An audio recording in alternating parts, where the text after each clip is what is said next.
চট্টগ্রামে বাস শ্রমিক ইউনিয়নের নির্বাচনে হামলার অভিযোগে কদমতলী অলংকার ও একে খান এলাকার সড়ক অবরোধ করেছেন শ্রমিকরা। এই মুহূর্তে সেখানে আছেন সহকর্মী পার্থ প্রতিম বিশ্বাস। সরাসরি যাচ্ছি তার কাছে। পার্থ, নিশ্চয়ই শুনতে পাচ্ছেন, কি অবস্থা দেখছেন?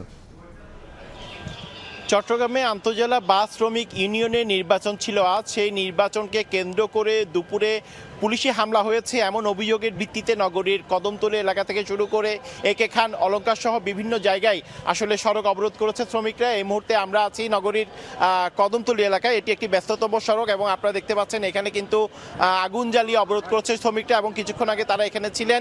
এই মুহূর্তে বিভিন্ন জায়গায় ছড়িয়ে ছিটিয়ে রয়েছেন এবং তারা এখানে স্লোগানও দিয়েছেন যতক্ষণ পর্যন্ত তাদের উপর যারা হামলা করেছে তাদের বিচার হবে না কিংবা যারা আহত হয়েছেন তাদের চিকিৎসা ব্যবস্থা করা হবে না ততক্ষণ পর্যন্ত কিন্তু এই আসলে ব্যবস্থা করা তাদের বিরুদ্ধে আসলে অভিযোগ নেওয়ার জন্য তারা বলেছেন। তবে এই মুহূর্তে আমরা দেখছি এখানে যারা শ্রমিকরা রয়েছেন আপনারা দেখতে পাচ্ছেন কদমতলী এলাকায় রাস্তার উপরেই তারা বাস রেখেছেন।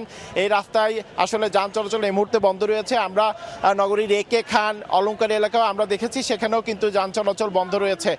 আসলে আজকে তাদের নির্বাচন ছিল সকালে নগরীর হালিশহর এলাকার একটি কমিউনিটি সেন্টারে। সেই নির্বাচনকে কেন্দ্র করে কিন্তু সারা দেশ থেকে আমরা দেখেছি শ্রমিকরা কিন্তু এখানে এসেছেন এবং নির্বাচন চলাকালীন একটি পর্যায়ে দুপুরে আসলে তাদের উপর হামলা হয়েছে এমন অভিযোগের ভিত্তিতে এখানে আসার পর আমরা দেখছি শ্রমিকরা নগরীর এই যে কদমতলী এলাকা রয়েছে এই কদমতলী এলাকায় তারা সড়ক অবরোধ করেছে, যেহেতু এটি একটি গুরুত্বপূর্ণ সড়ক এবং পাশেই কদমতলী বাস স্টেশন রয়েছে। সেক্ষেত্রে শ্রমিক যারা রয়েছেন তারা তাদের শ্রমিকদের উপর হামলা হয়েছে এমন অভিযোগের ভিত্তিতে তারা কিন্তু এখানে সড়ক অবরোধ করে। আমরা কিছুক্ষণ আগে চট্টগ্রাম মেডিকেল কলেজ হাসপাতালে খবর নিয়েছি, সেখানে আমাদেরকে চট্টগ্রাম মেডিকেল কলেজ হাসপাতালের কর্তব্যরত পুলিশ সদস্যরা আমাদেরকে জানিয়েছে এখনো পর্যন্ত 2 থেকে 3 জন আহতকে সেখানে নিয়ে যাওয়া হয়েছে। তবে এখানে শ্রমিকরা আমাদেরকে দাবি করেছেন আহতের সংখ্যা 8 থেকে 10 জন।